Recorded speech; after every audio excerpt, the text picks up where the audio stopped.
cikina, san kina cikin jikina. In kika bar ni duniyan nan zan kwana garin da babu kowa.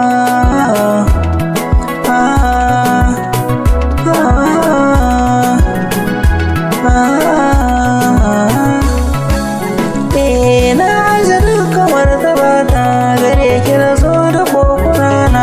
Kimin arziki a rayuwata, so na ki yana cikin jikina. Na san za ki tausayawa zuciyata da ke cikina. Ki so ni ba dan irin halina ba, dan Allah shi tausayina.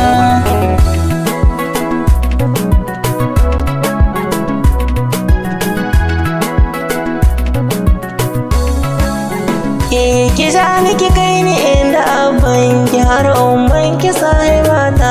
Ayo magana ta auren mu na san duka za su yi fahimta.